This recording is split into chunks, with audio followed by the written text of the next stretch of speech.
Chers amis, en ce mois de novembre, nous avons de la peine en pensant à ceux qui nous ont quittés, même si notre foi nous pousse à l'espérance. Je voudrais vous faire connaître ici, à partir de quelques citations, ce livre de Lita Bassey intitulé « Ce lien qui ne meurt jamais ». Lita Bassey est une théologienne protestante, professeure à l'Université de Lausanne et auteure de nombreux ouvrages d'une grande érudition et d'une grande profondeur humaine. C'est un livre écrit d'après un journal intime qu'elle avait tenu pendant 4 ans après le suicide de son fils aîné de 24 ans. « Aucun livre ne m'a autant coûté, dit-elle. Aujourd'hui, je crois y avoir consenti par compassion pour tant de mes semblables devenus des morts vivants à la suite d'un deuil qui les a broyés. Sans doute ai-je été mue par ceux-là même qui poussaient Jésus de Nazareth à ne pas garder pour lui les paroles d'origine divine qui le faisaient vivre.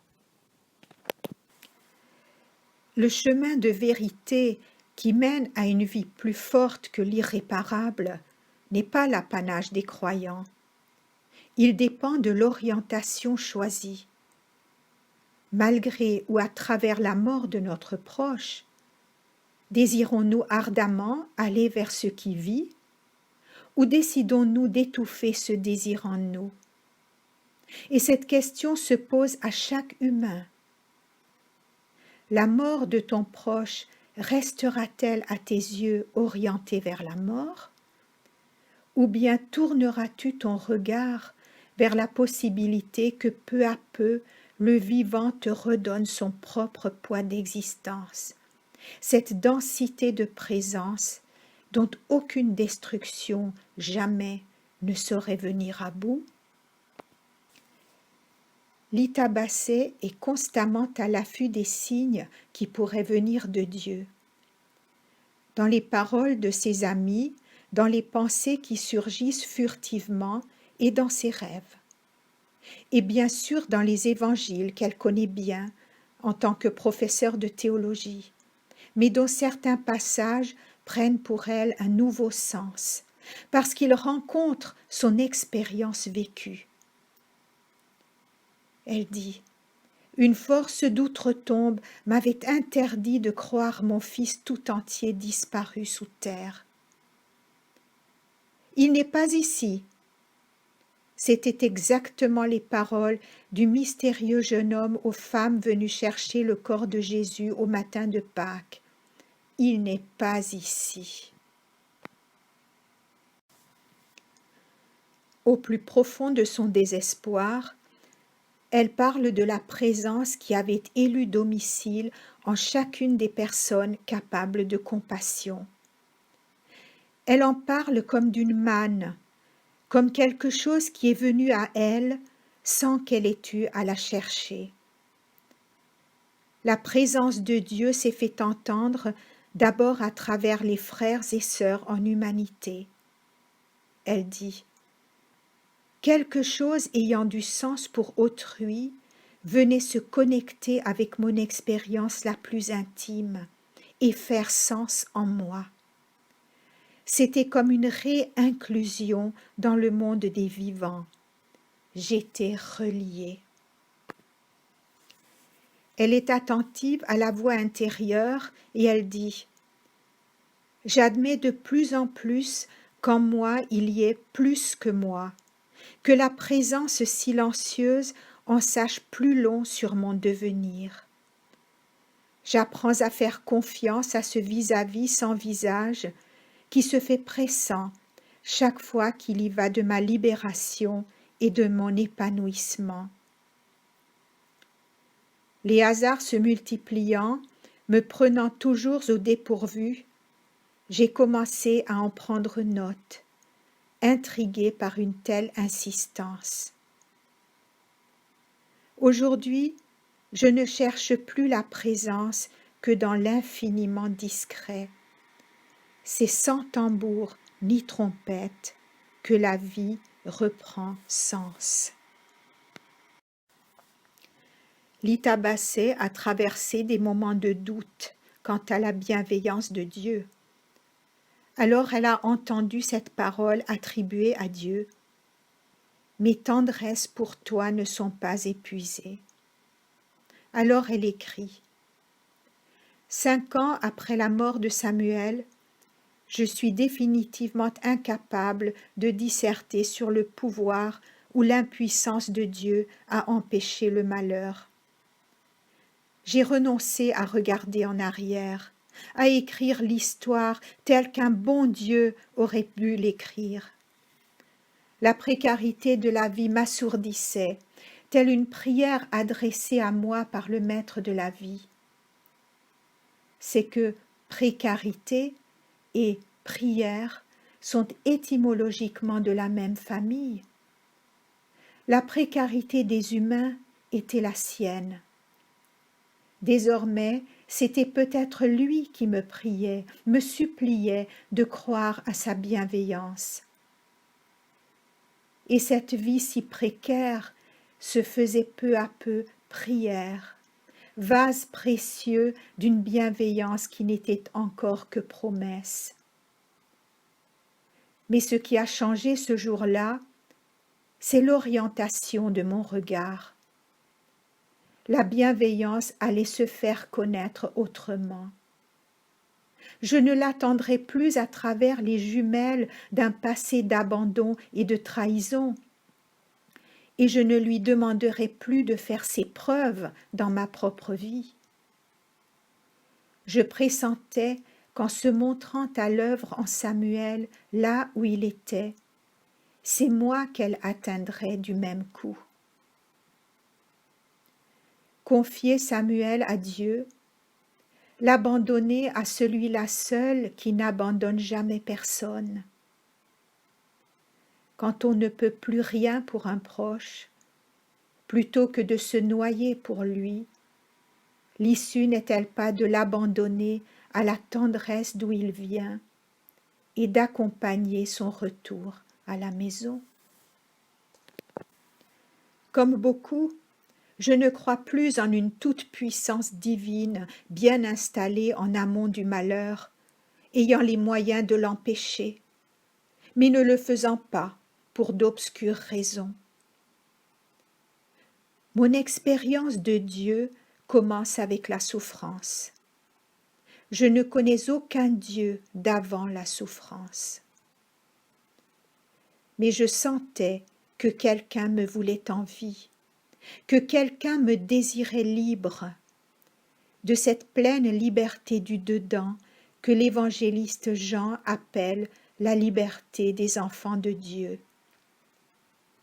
Pour moi, la toute-puissance divine est ailleurs.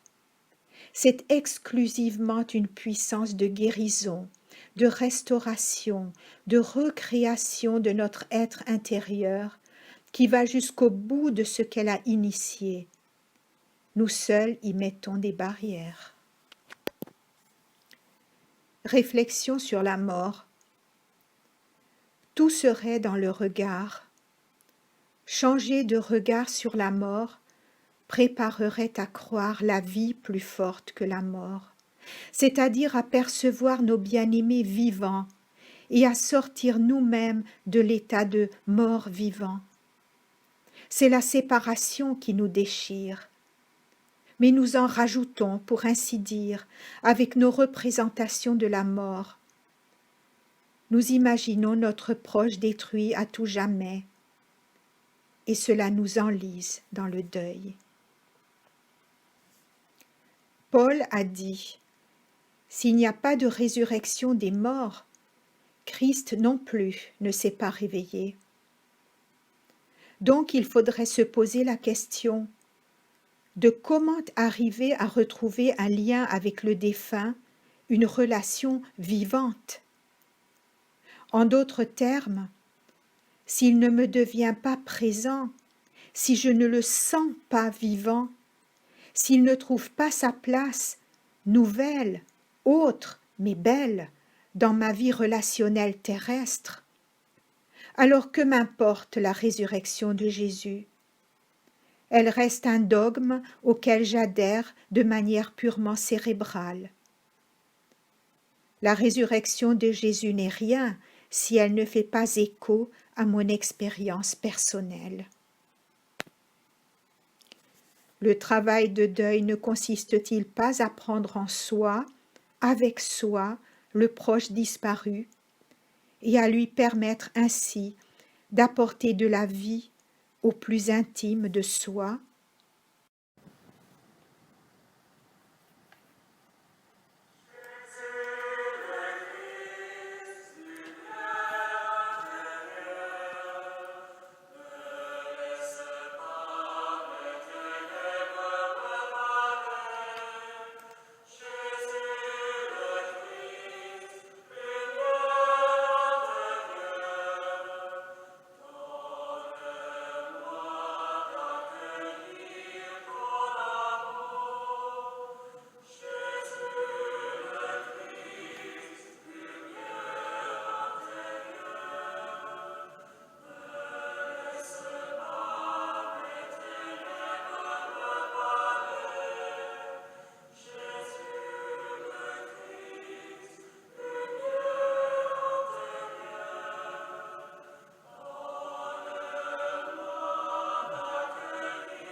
Prions. Seigneur, tu n'es pas le Dieu des morts, mais des vivants. Ils vivent en toi, tous ceux que tu as ramenés dans leur demeure éternelle. Nous nous souvenons de ceux que nous avons aimés, avec lesquels nous vivions. Ce qui nous lie, c'est ta bonté dans laquelle tu les aimes comme tu nous aimes. Nous nous souvenons d'eux devant toi. En toi, nous sommes unis à eux. Nous te remercions de ce qu'ils ont été pour nous. Nous te remercions de ce qu'ils sont à présent entre tes mains, ceux dont tu as dit « J'ai gravé ton nom dans la paume de mes mains ». Père, nous te rendons grâce d'être si proche de chacun de nous. Nous croyons tes pensées même sans les comprendre. Nous marchons dans tes voies, là où tu nous guides et nous conduis, et nous tenons à toi.